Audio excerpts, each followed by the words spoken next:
So what do you do when you are absolutely hopeless? And I want to get straight to the point, because when we are in a hopeless state, you don't have time for nonsense, for anything extra. We are in desperation, and we need to find the quickest route out of this hellish place. And from my experience, I would say the most important thing that we can do when we are in this hopeless state is reach out to a higher power. But you must understand that this higher power is within you. And through prayer, you have direct communication with it. And even if you don't believe, your prayers cannot go unanswered, because so long as you ask for help with an open heart, with true intentions, you cannot be denied. Because there is no power on this earth that knows what you need like this higher power. And you see, not everybody needs to have a clear understanding of what this higher power is. Your relationship to God is for you and you alone. It is not something that you need to speak about. It is not even something that you need to think about. They say true religion is only between you and God. And everything else is ornaments. Don't get distracted by the shiny ornaments, and focus on direct communication with God. Because each human being has within us a compass that is guiding us, that is telling us where to go, that always points north. And this compass is Christ. And if your mind is not quiet enough, His voice will be drowned out. And the voice of the devil and the voice of lesser things will try and guide you and lead you astray. Understand that Christ is the hand that picks you up when you are down. And if you are hopeless, He is your hope. If you are drowning, He is your life raft. If you are suffering, He is your freedom. And sometimes it's not always easy to discern what voice we should listen to, because sometimes there are so many voices going on in our heads at once. So many voices in the external world telling us what to do or what we should be doing. But the odds are in our favor, because 99% of the voices are distractions, because there is only one voice that we must listen to. And the more we search for that voice, the more we quiet and open our ears to listen, the more we know when that voice is speaking to us. But so long as we are distracted by the shiny objects, by the material things, by the distracting thoughts, then we will remain lost. We can remain hopeless.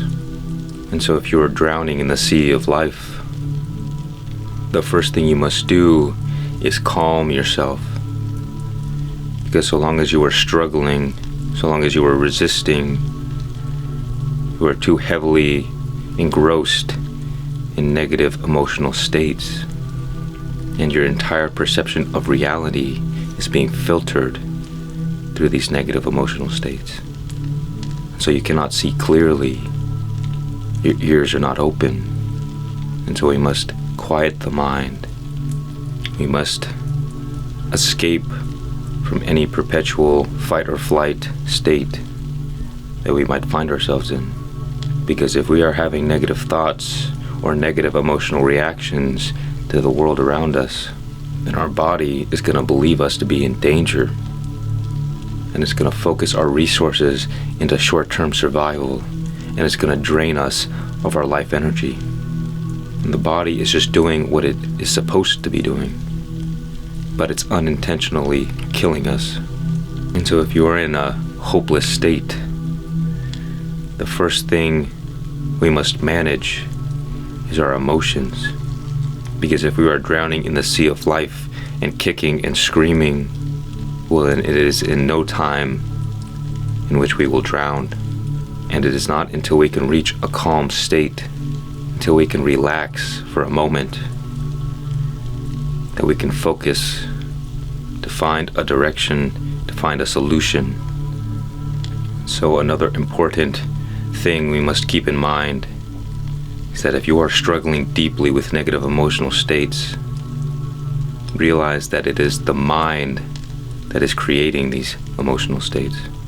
And it is likely that we are focusing our attention on the past or on the future, our guilt and shame and regrets from the past, or the fears and the dread and the hopelessness of the future.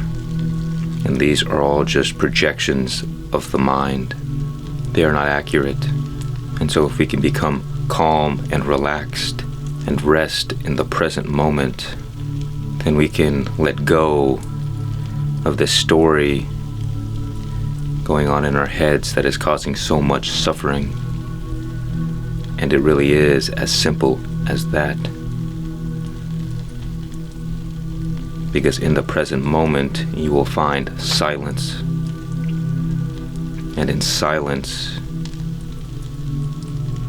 the guiding voice within you will be heard. But the mind is too attached to identity, to stories. And so the mind will continue to try and pull you in these different directions to provide you evidence that it is accurate, that what it's saying to you is true. It will be trying to convince you. It will be trying to sell you this story. Because so long as you are ready to purchase this story, so long as you are ready to believe in what the mind is trying to tell you, well, then what reason does it have to stop? And you have to take a stand and say, I am not open for business. I am not interested in what you are selling. You tell the mind, anything that you have to say, I am not interested in believing, because that voice is a snake, and it is clever, and it knows exactly how to get your attention. It knows everything about you, and for all intents and purposes, you know nothing about it. So this is not a winning battle if you choose to fight. Do not be open for temptation. And if your ears are open for the one true guiding voice, well, then simultaneously it must also be closed for all other voices. And even your friends and your family, they will try and tell you what's best. And instead of accepting or rejecting what they say, and instead of accepting or rejecting what I say, listen to how the voice within you responds to the words that are spoken. Because that is the only voice that will not lead you astray. It doesn't matter if people have good intentions for you. In this form, in this human form, it is very difficult to really know anything. And that is why Socrates was the wisest man. Because he said, all I know is that I know nothing. And in that realization, you aren't trying to push your agenda on others. You're not trying to tell other people what you think they should do, because people have no idea what's best for you. And it doesn't matter if they've known you your whole life. The only thing that knows what's best is that one true voice within you. And knowing this, you can remove all distractions from your life that are leading you astray. And as you begin tuning in, your life begins to organize and harmonize itself, because you're no longer going down fruitless paths, because there is only one true path, and the mind cannot take us down that path. Only our heart, our soul can take us there. And so if you are in a hopeless state, seek only, focus your attention only on finding that compass within you, because only that voice will lead you out of suffering. And you don't need to be focusing on all these different things, all these distractions that create more hopelessness. You only must focus on one thing, and that is seeking the truth within, and asking for guidance within, and listening for the response. And really what it comes down to is you're nurturing this relationship with God, because what else is more important than that? Everything else is just a distraction. Everything else will lead you astray. And rejoice to know that God is with you here and now, and that God can never be separated from you. We only have the illusion that we can be separated from God, and that is because of our identity, it's because of our beliefs, it is because the story we tell ourselves. It is because of our vices. When we sin and commit wrong action, God does not punish us, God does not judge us, but we become separated from God because we become out of alignment. We become out of harmony with the highest good. And this brings us down to lower states of being. And so we must use these negative states of suffering and hopelessness to fuel our desire to return back home, to where things are good, where there is love, where there is joy, and where there is peace. And so we must forgive ourselves for the things we do wrong, because God has already forgiven us. But we fuel our negativity through our shame, through our guilt, and our self-judgment. And that is what the devil wants. And so you must feel worthy.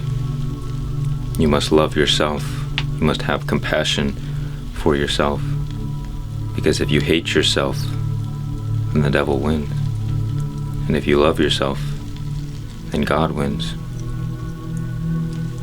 And so we must take our power back from negativity, from evil, by focusing our attention on what is good. Because whatever we focus our attention on, we give our energy to, and we create it into existence. And so there is no reason to focus on the darkness unless that is what you are intending to create. And all things have within them light and darkness. And so it is your choice what you want to give your energy to. It is the story of the two wolves, one good and one evil, and they are at war within us. And you ask, which one wins? And it is the one that you feed. So we must learn to discern the voices within us so that we do not continue to give our energy to that which does not serve us, so that we can begin creating a more harmonious life. And it is not always easy when we are in deeply negative emotional states. But what helps is realizing that there is not much for us to do. What is important is to stop doing the things that are holding us back. And so we must focus on remaining in the present moment and to not allow our minds to ruminate on the past or the future. And then ask for guidance and quiet the mind and wait for the response and allow our actions to be guided by the divine rather than earthly things, rather than the mind, because those things will just lead us down roads that are unfavorable. And the more we go down these unfavorable roads, the longer it takes to walk back. And for some people, they look at the long, hard road out of hell and they say, I'm not going back. And that is why you get these evil people who appear as monsters in this world, because they have given up hope. They have given up any effort to try and make life good, because they have gone too far down a road, and to them it is too costly to start walking backwards. And it is because they do not have something worth fighting for. It is because they did not have enough love shown to them. And so they are cast away into the darkness and consumed by it. And so if you want to avoid this dark and terrible path, you must never lose hope. And you must have something worth fighting for. And you must believe. You must believe in love. And this is why faith is important. Because when you're in a deeply negative state, you cannot see the light at the end of the tunnel. There is nothing but darkness. And so in this state, you must hold on to something. And if you hold on to this guiding voice within you, this compass, well, then you will have faith that you will be led to higher pastures, to higher states of being. You will be led from darkness into light. But those who reject Christ are doomed to fail, and they know not what they do. And so stay away from those who speak ill of the name of Christ, because they attract around them the forces of evil, because they have rejected the guiding voice within them and have allowed themselves to be open to the voice of evil, to be distracted by the world around them, and they will be led astray.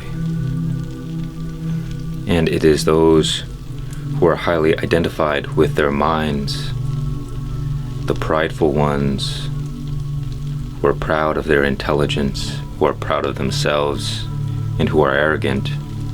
They are the ones in danger, because they believe that they know best. They try and guide themselves. But I say to those people, who are you? Because no matter how great you think you are still limited. You are still just a monkey. Why should we rely on such a limited form? Why should we build the foundations of our lives on this person that is always changing, that is never congruent, that is unstable? Because when the storm comes, when winter comes, well then we will be easily uprooted because our roots have been set on a shaky foundation. And that is why it is unwise to rely on ourselves, this person that we believe ourselves to be, because we are so much more than that. We have such a greater power. The power within us is unchanging. It is eternal. And so unless we ground ourselves in this eternal being, then we will always be shaken when times get tough, and we will be washed away by the tide. And that is why the proud and the arrogant will fall. It's because they have relied on something that is unreliable. They have relied on themselves, the perception of who they believe themselves to be. And that is why humility is so important. It's because it allows you to give up yourself for something greater. It allows you to grow and to adapt and to not be so stuck in your ways. And so find the one true guiding voice within you and focus all of your attention on that.